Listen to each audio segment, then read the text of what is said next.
Nine TV digital ప్రేక్షకులకు, శ్రేయభిలాషులకు, మిత్రులకు నమస్కారాలతో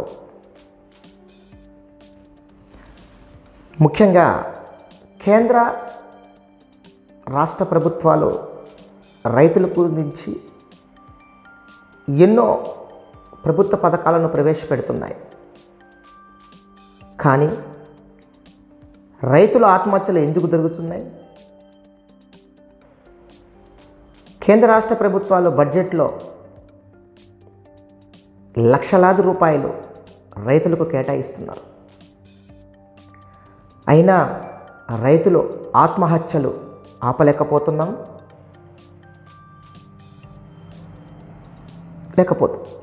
కానీ ఒక రైతుల కోసం బడ్జెట్ని కేటాయించి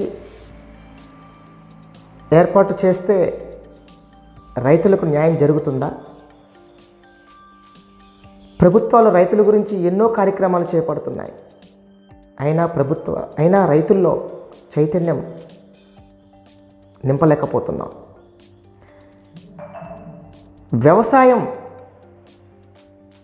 చెయ్యాలి అంటే యువ రైతులు వ్యవసాయంలోకి రావాలంటే భయపడే పరిస్థితులు కనిపిస్తున్నాయి. గిట్టుబాటు ధర లేని పరిస్థితి, గిట్టుబాటు ధర కోసం రైతులు ధర్నా చేసే పరిస్థితి. మన దేశానికి రైతే వెన్నెముక్క అని అందరం ఉపన్యాసాలు ఇస్తాం. రైతుల కోసమే రైతు ప్రభుత్వం అని అంటాం. కానీ నిజాయితీగా వ్యవసాయం చేసే రైతు కుటుంబాలు ఆకలితో అలమటిస్తూ, అప్పులు బాధతో ఆవేదన చెందుతూ, కన్నీటితో కాలం గడుపుతున్నారు. దానికి కారణం మనమే. ప్రభుత్వాలను అనడం కాదు, మనం కూడా ఆలోచించాలి. ప్రభుత్వం తమ వంతుగా రైతు భరోసా ఇస్తున్నాము, రైతులకు అన్ని సౌకర్యాలు ఇస్తున్నాం అంటే సరిపోదు. ఈరోజు రైతులు వ్యవసాయం చేయాలి అంటే యూట్యూబ్లో చూసి వ్యవసాయం చేసే పరిస్థితికి వచ్చారు. మనం ఏం చేయాలి? ఏదో ప్రభుత్వాలను నిందిస్తున్నామని అనుకోవద్దు. ప్రభుత్వాలు తమ వంతు చేస్తున్నాయి. కింద స్థాయిలో, గ్రామ స్థాయిలో నుంచి, మండల స్థాయిలో నుంచి జిల్లా స్థాయిలో ఉన్న అధికారులు పూర్తి స్థాయిలో ప్రభుత్వాలకు నివేదిక ఇవ్వవలసిన అవసరం ఉంది. ఏదో ప్రభుత్వాలు ప్రవేశపెట్టిన పథకాలు చెప్పేస్తున్నాము, ఫోటోలు దిగుతున్నాము, వాటిని సబ్మిట్ చేస్తున్నాము అంటే సరిపోదు.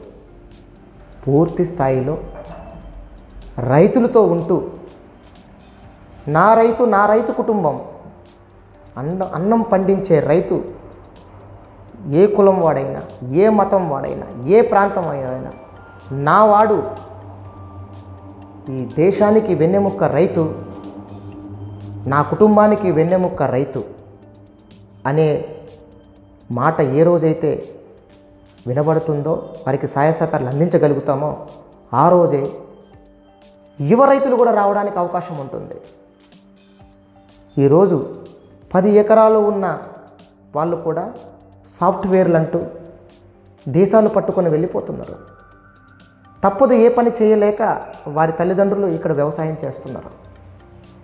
చివరికి కొడుకులు సిటీలలో, ఐటీలలో చేసుకొని ఈ వ్యవసాయం వద్దు, ఇక దండగా దయచేసి మా దగ్గరికి వచ్చేయండి, పొలాన్ని అమ్మేయండి అనే పరిస్థితులు ఉన్నాయి. ఈరోజు పాలు కొనుక్కోవాలంటే గ్రామాల్లో పాలు దొరకని పరిస్థితి. ఈరోజు కూరగాయలు కొనుక్కోవాలంటే కూరగాయలు దొరకని పరిస్థితి. ఎటుపోతుంది అసలు మన దేశం? ఈ రైతు వ్యవస్థ ఎటుపోతుంది అనేది ఒకసారి ఆలోచించాలి. మద్యం అనేది గ్యారంటీగా మత్తెక్కిస్తుంది. కానీ రైతులకు సంబంధించిన పొలాల్లో కొట్టే మందు మాత్రం నాణ్యత లోపం కనిపిస్తుంది. ప్రభుత్వాలు మద్యాన్ని లైసెన్సులు పెట్టి, దుకాణాలు పెట్టి, సెక్యూరిటీ చేసి మద్యాన్ని అమ్మిస్తున్నప్పుడు రైతులకు కావలసిన విత్తనాలు కానీ, రైతులకు సంబంధించిన మందులు కానీ, యూరియా కానీ, ఇవన్నీ ప్రభుత్వమే నిర్వహించాలి షాపులు పెట్టి. అప్పుడైనా రైతులకు న్యాయం జరుగుతుందేమో. అంటే ఇక్కడ వ్యాపారస్తులకు కోపం రావచ్చేమో. ఏ విధంగా అయితే మద్యాన్ని లైసెన్సుల ద్వారా ప్రభుత్వమే నిర్వహిస్తుంది కాబట్టి, ప్రభుత్వం ద్వారా లైసెన్సులు ఇచ్చి మద్యాన్ని ఏ విధంగా అయితే సప్లై చేసి ప్రజలకు అందిస్తుందో, అదేవిధంగా ప్రభుత్వమే లైసెన్సులు పూర్తి గ్యారంటీ బాధ్యతతో రైతులకు సంబంధించిన ప్రతీదీ ప్రభుత్వ కనుసంధాల్లో జరిగితే బాగుంటుందనేది మా కోరిక. పూర్తి స్థాయిలో ప్రభుత్వమే నిర్వహించాలి. అంతేకాకుండా విత్తనాల దగ్గర నుంచి, విత్తనాలు వేసుకున్న పంట తర్వాత విత్తనాలు మొలకెత్తకపోతే ఆ రైతు పదే బాధ, ఆవేదన మనం మాటల్లో చెప్పలేము. ఎందుకంటే నేను ఒక రైతుగా ఈ రైతుల బాధ తెలుసుకొని మాట్లాడుతున్నా. ఇదేదో టీవీలో మాట్లాడుతున్నాం, రైతుల కోసం మాట్లాడుతున్నాం అనేది కాదు. రైతుగా చేసి నష్టపోయి సరైన మందులు దొరక్క, సరైన విత్తనాలు దొరక్క బాధపడుతున్నాం. ఎక్కడో పండించి ఇతర రాష్ట్రాల్లో పండించే ఉల్లిపాయకి గిట్టుబాటు ధర ఉంది, ఎక్కడో ఇతర రాష్ట్రాల్లో పండించే ఆలుగడ్డకి గిట్టుబాటు ధర ఉంది. కానీ స్థానికంగా రైతు పండించే బెండకాయకి, దొండకాయకి, పాలకూరకి, తోటకూరకి గిట్టుబాటు ధర లేక ఎందుకు ఇది జరుగుతుంది? ఈరోజు ఆంధ్ర రాష్ట్రంలో కూరగాయలు పండిస్తూ అక్కడి నుంచి తెచ్చుకొని మనం తింటున్నాము. తెలంగాణలో పండించిన పంట ఆంధ్రాకి పంపించి అక్కడ అమ్ముకుంటున్నాం. కానీ రాబోయే రోజుల్లో ఈ రెండు రాష్ట్రాల్లో పండించే పంట కాకుండా ఇతర రాష్ట్రాల నుంచి తెప్పించుకునే పరిస్థితి రాకూడదనేదే మా బాధ, ఆ ఆవేదన. ప్రభుత్వం చేయాల్సిన పని, ప్రభుత్వం కూడా బాధ్యత వహించాలి.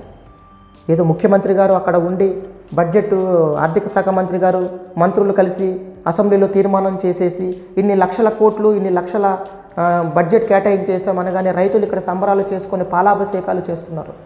తప్పులేదు, మేము తప్పనట్టం లేదు. కానీ కింద స్థాయిలో ఉన్న ప్రతి ఒక్కరిది బాధ్యత. గ్రామాల్లో, గ్రామ పంచాయతీ పరిధిలో మా కోరిక ఏమిటంటే గ్రామ పంచాయతీ పరిధిలో వ్యవసాయ అధికారులు ఏర్పాటు చేయాలి. వ్యవసాయ అధికారులను ఏర్పాటు చేయవలసిన బాధ్యత ప్రభుత్వానికి ఉంది. ఖచ్చితంగా అది కాంట్రాక్ట్ బేసిక్న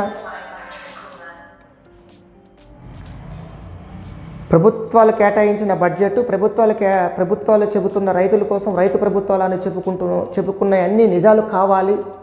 రైతులు బాగుపడాలి.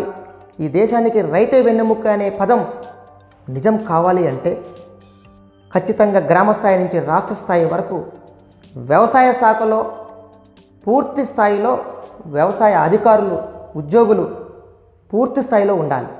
అది చేయగలిగితే ఖచ్చితంగా కొంతవరకు విజయం సాధిస్తాం. రైతులకు సంబంధించిన ప్రతీదీ గ్రామ పంచాయతీ పరిధిలో వ్యవసాయ అధికారులు ఉండాలి. ఆ వ్యవసాయ అధికారులు ఆ పండించే భూమి యొక్క సాయిల్ని తీసుకొని ఇక్కడ వరి వేయాలా, అంతర పంటలు వేయాలా, ఏ పంట వేయాలనేది ఆ వ్యవసాయ అధికారులు నిర్ణయించి ఆ రైతుకి చైతన్యం చేయగలిగితే అదే పండించిన పంటకు గిట్టుబాటు ధర పూర్తి స్థాయిలో వేస్తే ఎట్లుందంటే రైతుల పరిస్థితి ప్రతి స్థాయిలో, ప్రతి గ్రామంలో వేస్తే మొత్తం రైతులందరూ వరేస్తున్నారు. లేదు వేస్తే రైతులందరూ బెండకాయలే వేస్తారు. ఇది కాకూడదు. గ్రామ స్థాయిలో ఎంతమంది రైతులు ఉన్నారు, ఎన్ని వందల ఎకరాలు ఉన్నాయి, పూర్తి స్థాయిలో ఏ రైతు ఏ భూమికి సంబంధించింది ఏది పండించాలి, దానికి గిట్టుబాటు ధర ప్రకటించే పరిస్థితులు తీసుకురావాలి. ఒకేసారి బెండకాయ మార్కెట్లోకి వచ్చేసరికి బెండకాయ ₹2, ₹3 అయిపోతుంది. ఎందుకంటే నేను పండించిన వాడిగా చెప్తున్నా. నేను బెండకాయని దాదాపుగా ₹2, ₹3 కేజీ ఇచ్చే పరిస్థితికి ఏర్పడింది. అంటే రైతులందరూ ఏం చేస్తున్నారంటే బెండకాయ వేస్తే ఒక రైతు, ఆ రైతులందరూ బెండకాయ వేస్తారు. మరి అక్కడ మార్కెట్లోకి వెళ్ళేసరికి మార్కెట్ తప్పు కాదు, అది రైతుల తప్పు కూడా కాదు. రైతుల తప్పు కూడా ఉంది ఇక్కడ. పూర్తి స్థాయిలో వరి ఈ గ్రామ స్థాయిలో ఈ 100 ఒక 10,000 ఎకరాలు ఉన్నాయి, లేకపోతే ఒక 5,000 ఎకరాలు ఉన్నాయి, ఇక్కడ ఈ నీటి సౌకర్యం ఉంది, ఇక్కడ వరి ఇది వేసుకోండి, ఇక్కడ ఈ పంట పండించండి. కొద్దిగా చైతన్యం చేయాలి. చైతన్యం చేస్తే ఏ రైతు కూడా ఆత్మహత్య చేసుకోడు. ఈరోజు వరి పండిస్తున్నాడు, దాదాపు 20,000 రూపాయలు పెట్టుబడి పెడుతున్నాడు. ఒక ఎకరం వరి పండిస్తే ఆయనకు వచ్చేది ఒక 20,000, 10,000, 15,000 సుమారుగా వస్తుంది. కానీ అదే కూరగాయల పంట పండిస్తే లక్షలు సంపాదించవచ్చు. ఆయన చైతన్యం చేయగలగాలి. రైతులు వింటారు. నేను బాగుపడుతున్నానంటే రైతు ఎందుకు వినడు? వింటాడు. కానీ రైతును చైతన్యం చేసే పరిస్థితులు కానీ, రైతును చైతన్యం చేసే ప్రభుత్వాలు కానీ లేకపోవడమే బాధాకరమైన విషయం. ఈ ఆత్మహత్యలకు కారణం. ఏదో రైతులు చనిపోతే 5 లక్షలు వస్తాయంటే రైతు ఎటువంటి పరిస్థితులు ఉన్నాయంటే ఘోరమైన పరిస్థితులు. ఒక రైతు ఒక 5 లక్షలు అప్పు చేస్తే అప్పు తీర్చలేక నేను చనిపోతే ఆ రైతుకు సంబంధించిన బీమా వస్తుంది 5 లక్షలు, నా అప్పు తీరుతుంది, నా కుటుంబం వాళ్ళు ఆ అప్పు నుంచి బయటపడతారని కూడా ఆత్మహత్య చేసుకుంటున్న రైతులు ఉన్న రాష్ట్రం, దేశం అంటే చాలా బాధాకరమైన విషయం. బాధతో మాట్లాడుతున్నాను.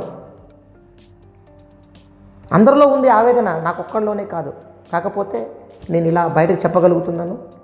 కానీ మనోభావంతో బాధపడుతూ రైతులు కొంతమంది బాధపడుతున్నారు. అంటే తేడా ఏం లేదు.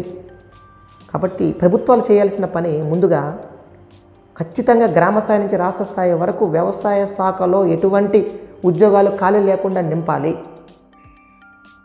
ఈ నింపడం వల్ల ప్రభుత్వానికి మంచి పేరు వస్తుంది, నిరుద్యోగ సమస్య తీరుతుంది, కొత్త రైతులు రావడానికి అవకాశం ఉంటుంది. రాబోయే రోజుల్లో రైతులే లేకపోతే, యువ రైతులు రాకపోతే మనం ఏం చేస్తాం? పండించే రైతు లేకపోతే ఎంత దౌర్భాగ్యంగా ఉంటుంది పరిస్థితి. ఇతర రాష్ట్రాల నుంచి ఇప్పుడు ఇతర రాష్ట్రాల నుంచి తెచ్చుకొని తింటున్నాం.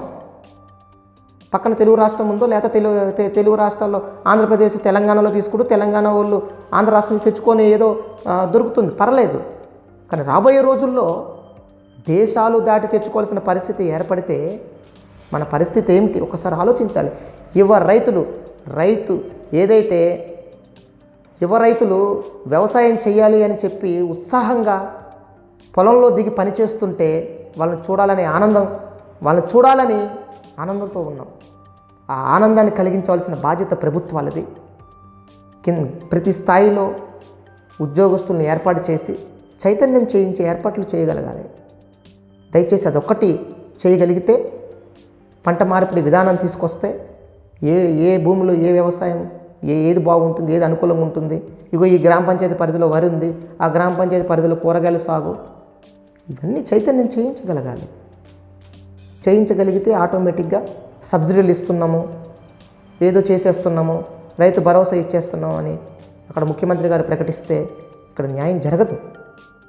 ప్రతి స్థాయిలో ప్రభుత్వాలు నా రైతు, నా కుటుంబము, ఈ దేశానికి వెన్నెముక్క రైతు కాబట్టి ఆ వెన్నెముక్కని విరగకొట్టకుండా, ఆ వెన్నెముక్కను పదును పెట్టి ఆ రైతుకు భరోసా కల్పించాలి. రైతుకు భరోసా కల్పించాలి. నువ్వు పండించే పంటకు మద్దతు ధర మేము ఇస్తాం, ఏర్పాటు చేస్తాం. అంతేగాని రైతులు ఆత్మహత్యలు చేసుకుంటుంటే వెళ్తున్నాం, ఒక 10,000, 20,000 చెక్కును అందిస్తున్నాం, ఒక 5 లక్షలు ఆయన బీమా ఇచ్చేస్తున్నాం, అక్కడతో ఆ కుటుంబం అన్నీ ఇచ్చేస్తాం, ఆ కుటుంబం బాగుపడిపోతుందంటే కాదు. అప్పులు తీర్చడం కోసం రైతులు ఆత్మహత్య చేసుకునే పరిస్థితి వస్తుందంటే అది ఎవరి లోపం? ప్రభుత్వాల, వ్యవసాయ అధికారుల, లేకపోతే రైతులేనా? ఒకసారి ఆలోచించాలి. ప్రతి స్థాయిలో ప్రభుత్వాలు పూర్తి స్థాయిలో సహకరించే ప్రభుత్వాలు వచ్చాయి. ఇటు తెలంగాణలో, అటు ఆంధ్ర రాష్ట్రంలో మంచిగా తలపండిన మేధావులు ముఖ్యమంత్రులు అయ్యారు. ఇక్కడ తెలంగాణలో చూసుకుంటే డైనమిక్ అండ్ యంగ్ ముఖ్యమంత్రి గారు, అదేవిధంగా కింద స్థాయిలో మంత్రులు, అనుభవజ్ఞులైన మంత్రులు, ఫుల్ఫిల్గా ఉంది. ఇప్పుడు ఆంధ్ర రాష్ట్రంలో చూస్తే మంచి తలపండిన మేధావు ముఖ్యమంత్రి గారు అయ్యారు. అదేవిధంగా కింద స్థాయిలో చూస్తే డైనమిక్ యూత్, నరాలు రోమలు నిక్కబొడుచుకునే డిప్యూటీ సీఎం గారు ఉన్నారు. మంచి టీం ఏర్పడింది ఇక్కడ మనకి. ఇటు ఆంధ్ర రాష్ట్రంలో మంచి టీం ఉంది, ఇటు తెలంగాణలో మంచి టీం ఉంది. కాబట్టి రైతులకు ఇటువంటివి చేస్తే ఖచ్చితంగా అందరూ ఆలోచించి రైతును రాజును చేయండి, రైతే రాజు అనే ముందుకు కదలగలిగితే ఖచ్చితంగా ప్రభుత్వాలు ఓట్లు వేసుకునేటప్పుడు నాకు ఓటైన పరిస్థితి రాదు, మేమే ఓటేస్తాం ఈ ప్రభుత్వానికి అనే రైతు గర్జిస్తే ఏ ప్రభుత్వాలు కూడా మళ్ళీ అధికారాలు సాధిస్తాయి తప్పించి అధికారం నుంచి దిగిపోరు. దయచేసి రైతుని, ముఖ్యంగా రైతుని, యువ రైతుని కాపాడవలసిన బాధ్యత ఈ రైతుని కాపాడాలి. యువ రైతులు వారసత్వంగా రైతులు నేను వ్యవసాయం చేస్తానని వారసత్వ రైతు రావాలి. ఆ రోజే రైతు రాజు అవుతాడు. దయచేసి ప్రభుత్వాలు ఆలోచించాలి. అదేవిధంగా వ్యవసాయ అధికారులు ఆలోచించాలి, రైతులు కూడా ఆలోచించుకోవాలి. దయచేసి అందరికీ నమస్కారం.